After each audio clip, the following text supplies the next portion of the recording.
Hello everyone, welcome two steps of learning. आज हम लोग डिस्कस करने वाले हैं क्लास 8 हिस्ट्री का chapter number 8 which is reforms in the Indian society. So before starting the chapter, अगर अभी भी आपने मेरे चैनल स्टेप्स ऑफ लर्निंग को सब्सक्राइब नहीं किया है तो प्लीज़ इस चैनल को सब्सक्राइब कर दीजिए और बेल आइकन दबाना ना भूलिएगा ताकि जब भी मैं कोई नया वीडियो अपलोड करूँ तो सबसे पहले आपको पता चले। Thank you so much. So let's start with the chapter reforms. Reforms का क्या मतलब होता है? रिफॉर्म्स मतलब सुधार, बदलाव। As you know, India is a developing country. We do not call India as a developed country. हम ऐसा क्यों कहते हैं? हम इंडिया को डेवलपिंग कंट्री क्यों कहते हैं? क्योंकि धीरे धीरे इंडिया में प्रोग्रेस हो रही है, बदलाव हो रहा है। आज का जो भारत है वो बहुत डिफरेंट है जो 19th सेंचुरी में था, और 19th सेंचुरी में जो इंडिया था वो बहुत ही डिफरेंट था जो वो 18th सेंचुरी में था। ये तो सेंचुरीज़ की बात हो गई। हर साल ही यू कैन सी कि धीरे धीरे प्रोग्रेस हो रहा है इन अ गुड वे, लेकिन हम लोग काफ़ी अपने में परिवर्तन ला रहे हैं, काफ़ी बदलाव ला रहे हैं, काफ़ी मॉडिफिकेशंस ला रहे हैं, which that is why we call our country a developing country. तो talking about the Indian society, अब हम बात करते हैं 18th सेंचुरी की। तो 18th सेंचुरी में हमारी जो सोसाइटी थी वो बेसिकली दो पार्ट में डिवाइडेड थी, which was gender and caste. Gender और कास्ट बहुत बड़ा एस्पेक्ट था, बहुत बड़े फैक्टर्स थे जिसके आधार पर हमारी सोसाइटी डिवाइडेड थी। नाउ जेंडर पे कैसे डिवाइडेड थी? क्योंकि मेल्स को बहुत ज़्यादा प्रायोरिटाइज किया जाता था as compare to females. Females के उतने कोई राइट्स नहीं थे, उनकी कोई सोशली उनका कोई स्टैंड नहीं था, ना ही उनको हक था कुछ बोलने का। दे वर नॉट इवन एजुकेटेड, पढ़े लिखे भी नहीं थे, उनको स्कूल जाना अलाउड नहीं था। बहुत कम उम्र में उनकी शादी हो जाती थी, 14 साल के बच्चों की, इतने छोटे बच्चों की शादी हो जाती थी, विच वॉज चाइल्ड मैरिज। ना ही उनको एजुकेशन दिया जाता था। इनफैक्ट विडोज़ की दोबारा शादी भी नहीं होती थी। इनफैक्ट उन लोग की अगर कोई विडो हो गया है तो री marriage was not an option for females. In fact उस ज़माने में तो सती प्रथा भी बहुत कॉमन थी। सती प्रथा जब हस्बैंड की डेथ हो जाती थी तो उसके साथ साथ उसकी वाइफ भी जल के उसके साथ जल जाती थी, which this is also known as sati प्रथा। तो उस समय ये बहुत ही कॉमन प्रैक्टिस थी। तो एज यू नो, फीमेल्स की तो कोई अपना स्टैंड नहीं था, अपनी वॉइस नहीं थी। तो ये तो बात हो गई जेंडर डिस्क्रिमिनेशन की, कि आदमियों को बहुत ऊपर रखा जाता था कंपेरेटिवली टू फीमेल्स। ना about caste, as you know Hindu culture में कास्ट 4 टाइप्स पे डिवाइडेड है, विच इज़ ब्राह्मण, क्षत्रिय, वैश्य and Shudra. So Brahmin and Kshatriya were known as upper caste. ठीक है, तो upper caste use to keep distance with lower caste people. उनकी वो लोग का पूरा उठना बैठना ही अलग होता था। अपर क्लास के लोग स्कूल जाते थे, ऑब्वियसली लोअर कास्ट के लोग स्कूल नहीं जाते थे, कोई पढ़े लिखे नहीं होते थे।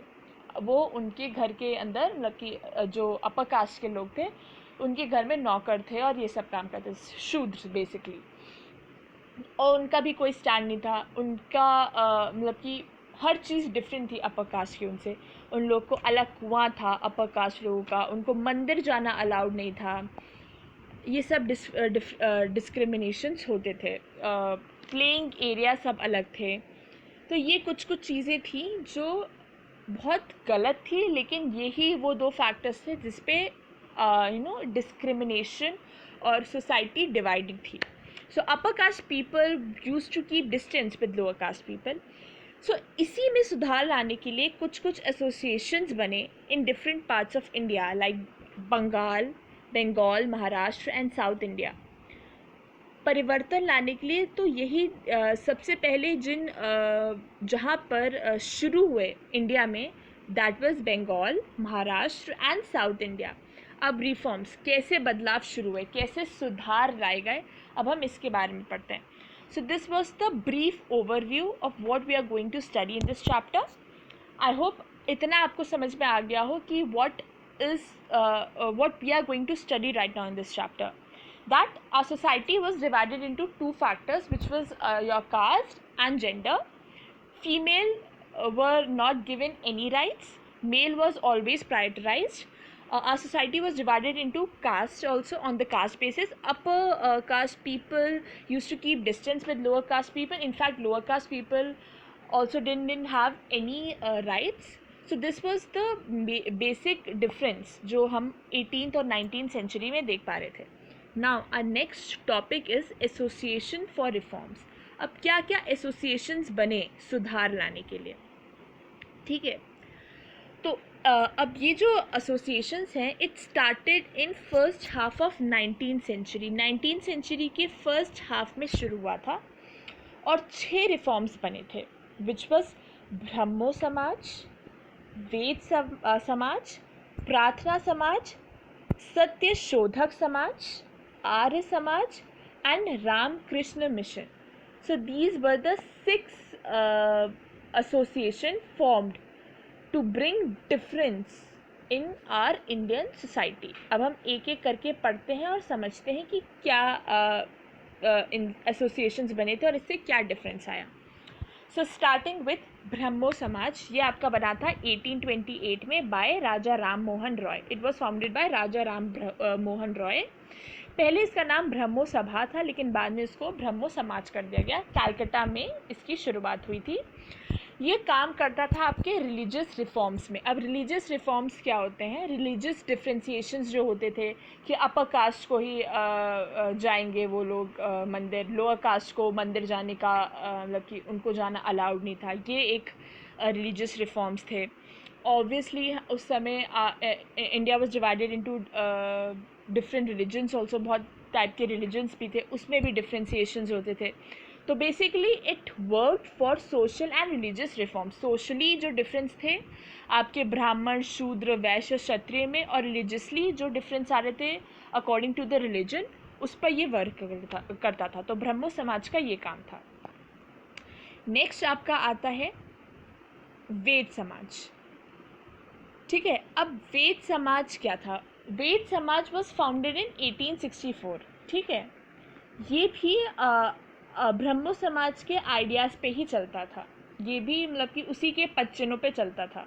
Now it was founded by Chembeti Sridharu Naidu, ठीक है.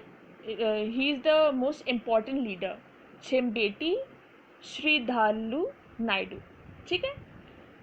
अब ये जो एसोसिएशन बना था, it basically worked on promoting women's education. औरतों के, महिलाओं के एजुकेशन पर ये काम करता था, ठीक है. और ये इसमें भी काम करता था तो to end superstitions of caste system. Caste system में जो भेदभाव होते थे उसको ये ख़त्म करता था कि ब्राह्मण जहाँ हैं, ब्राह्मण के कुएं से शूद्र पानी नहीं पी सकता, और अगर शूद्र उनके घर में आ गया तो उनका घर अपवित्र हो जाता. तो वो अपने आप को जो अपर कास्ट और लोअर कास्ट एक दूसरे से डिफरेंस बना के रखते थे, दूर रहते थे. अगर लोअर कास्ट उनके एरिया पे घुस भी जाते थे तो उनको बहुत कड़ी सज़ा मिलती थी. तो इसलिए ये जो सुपरस्टिशंस थे उनके दिमाग में, इसको ख़त्म करने के लिए वेद समाज बना था. नाउ प्रार्थना समाज क्या था? अब जो आपका प्रार्थना समाज था ये फॉर्म हुआ था आपका 1867 में, ठीक है. अब ये किसके थ्रू बना था? It was made by Mahadev Govind Ranade and Ramakrishna Bhandarkar. इन्होंने इसकी शुरुआत की थी. दे फाउंडेड इट, ठीक है. अब प्रार्थना समाज का काम था abolition of caste system, untouchability, improving social status of women. तो सबसे पहले ये भी काम करता था कास्ट सिस्टम को ख़त्म करने में, कि कास्ट के आधार पर जो डिफ्रेंसिएशंस होते थे, छुआछूत की बीमारी, अनटचेबिलिटी जो होती थी, कि अब उस ज़माने में ये भी होता था अपर कास्ट पीपल को अगर गलती से शूद्र छू भी लेते थे तो उनको लगता था कि वो अपवित्र हो गए. तो इसलिए ये जो उनके दिमाग में माइंडसेट था कि शूद्र हमसे दूर ही रहे, अनटचेबिलिटी जो उन्होंने ये अपने दिमाग में बैठा के रखी थी, उसको दूर करना. Upliftment of social status of women, women की जहाँ पर कोई राइट नहीं था वहाँ पर ये काम करना कि उनको भी हक मिले, ये काम था. Hindu Muslim unity, specially religious जो डिफरेंसेस हो जाते थे तो उस समय तो Hindu Muslim unity was very important. और किस पे काम करता था? विडो मैरिज पे काम करता था, जो विडोज़ होती थी उनकी दोबारा शादी के लिए। So these were the things जिस पर काम करना होता था, तो ये यहाँ पर लिखा भी है। It worked on abolition of caste system, untouchability, improving the social status of women, widow remarriage, Hindu Muslim unity and spread of modern education. Modern education मतलब improvement in education system, जहाँ पर पहले सिर्फ मेल्स को पढ़ाया जाता था, वहाँ पर मॉडर्न एजुकेशन लाया जाए जिसमें इक्वल एजुकेशन मिले बोथ फीमेल एंड मेल्स को। नाउ सत्यशोधक समाज, अब इसमें क्या होता था? ये आपका जो फॉर्म हुआ था वो हुआ था 1873 में बाय ज्योतिराव गोविंदराव फूले, एफेक्शनेटली कॉल्ड महात्मा फूले और ज्योतिबा। ठीक है, इनको हम लोग इस नाम से भी जानते हैं। दे फाउंडेड द सत्यशोधक समाज। अब इनका क्या काम होता था? It was they worked on upliftment of suppressed classes, मतलब जो लोअर कास्ट थे उनके अपलिफ्टमेंट के लिए ये काम करता था। बेसिकली कास्ट डिफरेंस, सब कास्ट डिफरेंशिएशन और जेंडर डिफरेंशिएशन को ख़त्म करना ही चाहते थे, क्योंकि ब्रॉडली इन्हीं दो फैक्टर्स पे वो डिवाइडेड थे। तो सत्यशोधक समाज जो था वो कास्ट अपलिफ्टमेंट के लिए काम करता था। Now next is your Arya Samaj. Now, Arya Samaj was formed by Swami Dayanand Saraswati in 1875. अब ये काम करते थे रीमैरिजेस ऑफ विडो, मतलब कि जो विडोज़ हैं उनकी दोबारा शादी हो, उनका ये हक बने कि वो दोबारा शादी कर सकें। ठीक है, अब रामकृष्ण मिशन क्या है हम ये समझते हैं। So this was formed by Swami Vivekananda. ये स्वामी विवेकानंद के थ्रू फॉर्म हुआ था। 1897 में इसका बना था। अब इसका काम क्या था? It worked on social religious reforms. ठीक है, ये काम करता था आपका सोशल रिलीजियस रिफॉर्म में। बेसिकली सोशली और रिलीजियसली ही काम करने का यही दो फैक्टर्स थे जिस पर सब लोग काम करना चाहते थे। तो इनका ये भी जो फॉर्म हुआ था, it also worked in social religious reforms. His Guru was Swami Ramakrishna Paramahansa, तो इनके गुरु का नाम ये था। नाउ अब आपका आता है वुमेन एंड इट्स रिफॉर्म्स। ठीक है, अब वुमेन के रिफॉर्म्स में क्या था? तो अब वुमेन बहुत इम्पॉर्टेंट फैक्टर भी है समझना, क्योंकि इक्वली अगर सोशली आपको राइट्स देने हैं तो both male and female, men and women को इक्वल राइट्स मिलने चाहिए। So now women and reforms मतलब वुमेन्स के सुधार पे क्या काम करा उन्होंने। So they worked on improving position of women, जहाँ पर औरतों का कोई अस्तित्व, कोई अधिकार ही नहीं था। दे वर नोबडी एट दैट सोसाइटी, जहाँ पर सिर्फ मेल्स को ही हक मिलता था, वहाँ पर फीमेल को भी अपने पॉइंट ऑफ व्यू रखने का अधिकार मिले, इक्वली उनको हर राइट मिले, इक्वली सोशली उनका भी स्टैंड हो, उसके लिए काम करना। सो अब कुछ चीज़ें थी जो उनको हक दिलाने के लिए उन चीज़ों को ख़त्म करना बहुत ज़रूरी था। So what was that social evil hindered? क्या वो चीज़ें थी, वो सोशल ईवल प्रॉब्लम्स थी जिसको ख़त्म करना बहुत ज़रूरी था, क्योंकि जब तक ये ख़त्म नहीं होती तब तक अपलिफ्टमेंट ऑफ वुमेन नहीं हो सकता था। सो यही है, many social evils hindered the process of upliftment of women. अब कुछ चीज़ें थी जो रोक रही थी फीमेल की आगे बढ़ने से। सो वो कौन सी थी? The practice of window burning और सती प्रथा। जैसे कि मैंने आपको बताया था, जब हस्बैंड की डेथ हो जाती थी तो उनकी जो वाइफ थी उनको भी उसी चिता पर जलने को बोला जाता था। सो दैट वाज सती प्रथा। इसको ख़त्म करना। The pitiable condition of widows, बहुत ही ख़राब सिचुएशन होती थी फीमेल की। अगर सती प्रथा नहीं होती थी तो जो विडोज़ होती थी उनके साथ भी बहुत ही गलत व्यवहार होता था। मतलब कि दे यूज़ टू मतलब कि सादा खाना खाना, दूसरों से अलग रहना, ये सब चीज़ें होती थी। तो बहुत उनकी कंडीशन बहुत ख़राब हो जाती थी आफ्टर वो विडो जब हो जाती थी। तो फीमेल की कंडीशन तो पहले ही से ही बुरी थी, अब वो अगर विडो हो जाती थी तो उससे भी ख़राब हो जाती थी। Lack of education among girls, लड़कियों को पढ़ाया नहीं जाता था। चाइल्ड मैरिज सबसे इम्पॉर्टेंट फैक्टर है। पहले तो ऐसे कोई वो भी नहीं थे, आपके पास कोई राइट्स भी नहीं थे जिसमें ये बताया जाए कि कौन सी करेक्ट एज है शादी होने की। अब हमारे को पता है कि यूनिवर्सल राइट है हमारा कि 18 से नीचे के लोग बच्चे शादी नहीं कर सकते, बोथ मेल एंड फीमेल। लेकिन उस समय ऐसा नहीं था, बच्चों की शादी हो जाती थी, चाइल्ड मैरिज हो जाता था। Female infanticide, that is the practice of killing a girl soon after birth. अब लड़कियों को कोई राइट ही नहीं मिल रहा है तो ऑब्वियसली उस समय लड़की मतलब कि होना भी बहुत गलत माना जाता था, तो फीमेल इन्फेंटिसाइड हो जाता था, छोटे बच्चों को ही मार दिया जाता था। Polygamy, that is practice of having more than one wife. उस समय ये भी राइट था कि आप एक से अधिक ज़्यादा मेल, एक से अधिक वाइफ्स रख सकते हैं, so this was also wrong. पर्दा सिस्टम था, फीमेल की कोई राइट नहीं थी तो वो लोग पर्दा सिस्टम करके रखते थे, बाहर नहीं निकलते थे, बाहर निकलते थे तो पर्दा रखते थे। तो ये सब कुछ कुछ चीज़ें थी जिसको ख़त्म करना बहुत इम्पॉर्टेंट था। ठीक है, now the first thing was banning of sati. अब सती प्रथा को ख़त्म करने के लिए कैसे शुरुआत हुई? The custom of sati was the most barbaric social evil of that time. Sati प्रथा तो सबसे खराब प्रथा थी ही उस समय भी। In this, a widow was burned alive on the funeral pyre of her husband. वही चिता पर उन्हें जला दिया जाता था। The most vocal opponent of this practice was राजा राम मोहन रॉय। तो सबसे पहले और सबसे जो ज़्यादा आवाज़, बुलंद आवाज़ जिनकी थी, जो इस प्रथा को अपोज करते थे, वो थे राजा Ram Mohan Roy. He launched a campaign against it. So Raja Ram Mohan Roy launched camp against this. His persistent efforts yield result and sati was declared illegal in 1829.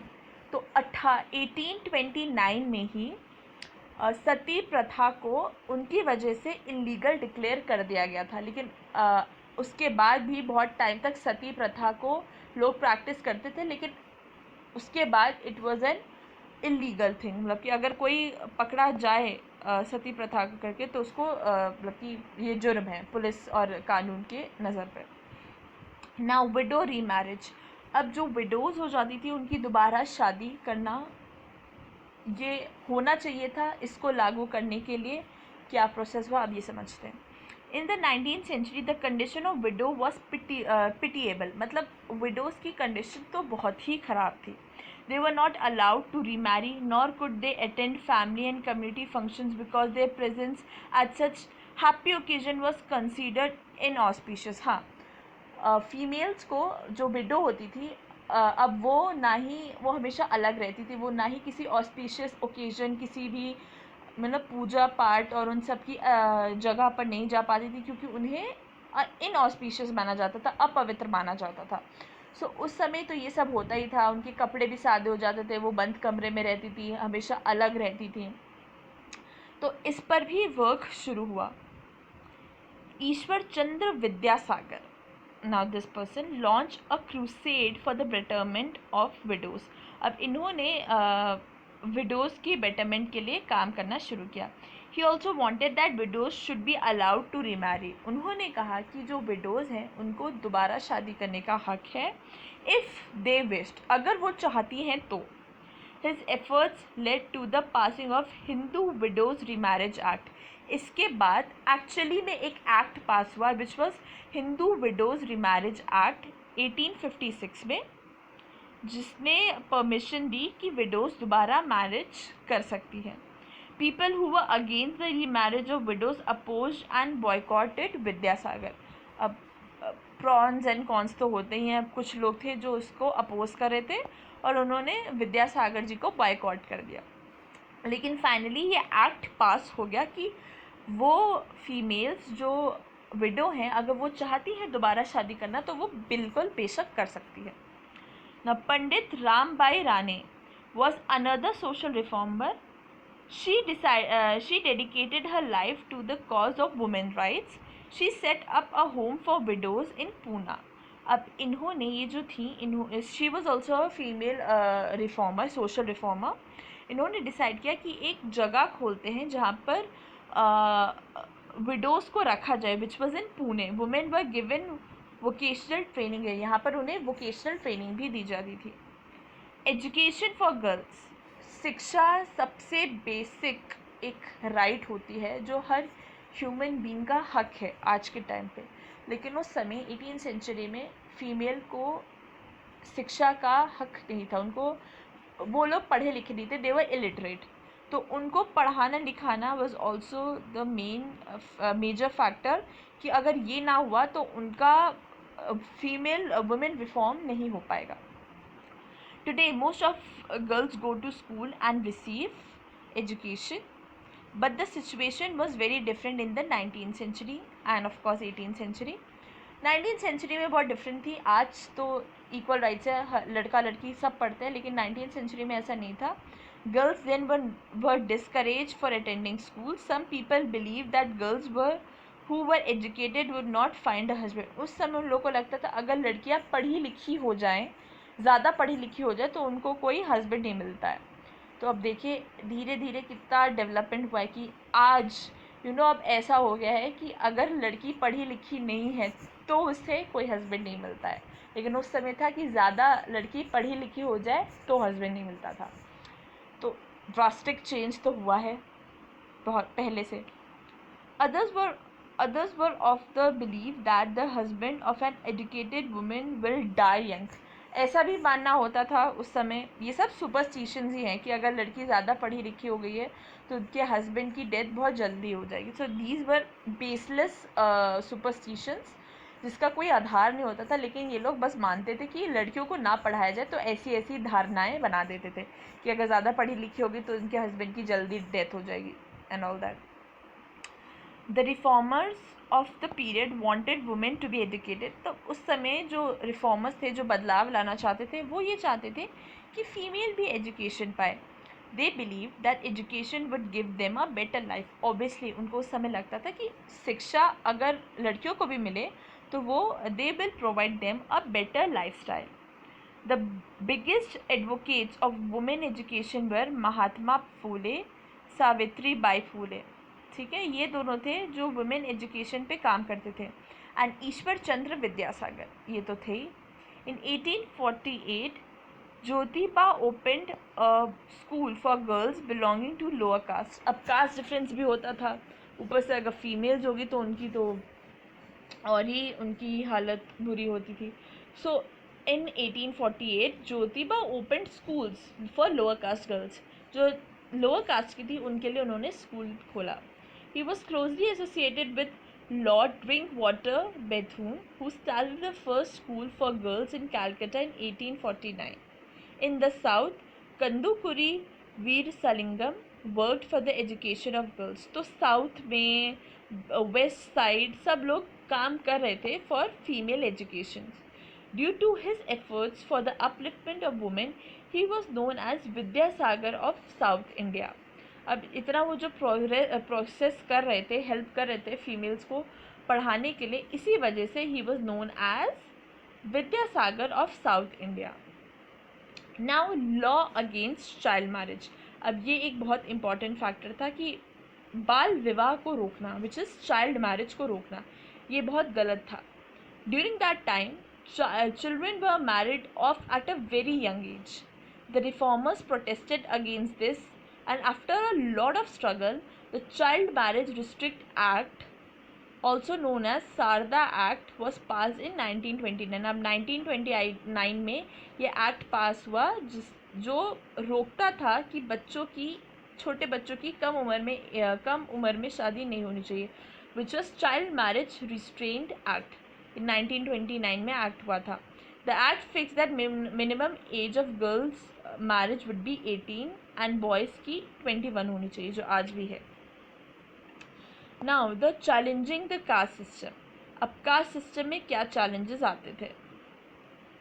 तो another problem that plagued Indian society was the caste system. अब gender discrimination तो हम समझ गए, अभी women के upliftment के लिए इतना काम हुआ, देखा आपने, सती प्रथा, child marriage, education, widows remarriage, ये सब काम हुआ. तो this was for the gender. Gender upliftment. अब कास्ट अपलिफ्टमेंट के लिए क्या प्रोसेस हुआ, अब ये समझते हैं। The Hindus were divided into caste and sub caste. हमें पता ही है कि हिंदूज जो थे वो कास्ट और सब कास्ट में डिवाइडेड होते। कास्ट के अंदर भी कास्ट होती है। जो ब्राह्मण्स होते थे वो भी बहुत डिफरेंट काइंड के ब्राह्मण्स होते थे। जो क्षत्रिय होते थे वो भी बहुत टाइप के क्षत्रिय होते थे। बहुत उसमें भी डिस्क्रिमिनेशंस होते थे। At the bottom of the social ladder were the untouchable. लेकिन अब उससे जो नीचे ब्राह्मण में डिस्क्रिमिनेशन समझ में आता है, क्षत्रियों में डिस्क्रिमिनेशन समझ में आता है, लेकिन शूद्र जो सबसे लोअर कास्ट जिनको कोई राइट नहीं आता था, जिन्हें हम अनटचेबल मानते थे, उनमें भी डिफ्रेंसिएशंस होते थे और उनकी हालत तो और भी बुरी हो जाती थी। They were not allowed to draw water from the wells use by the people of high caste. जैसे मैंने आपको बताया था, उन सबका हर चीज़ अलग होती थी। अपर कास्ट से कुआं अलग होता था, खेलने कूदने की जगह अलग होती थी, बादिंग एरिया अलग होता था, हर चीज़ अलग होती थी। जैसे कि इन्होंने बताया कि उनके वेल्स भी अलग होते थे हाई कास्ट लोअर कास्ट के। जो हाई कास्ट के वेल्स होते थे उन वहाँ पर जाना अलाउड नहीं था। Not they were allowed to enter temples. Obviously मंदिर में भी जाना अलाउड नहीं था।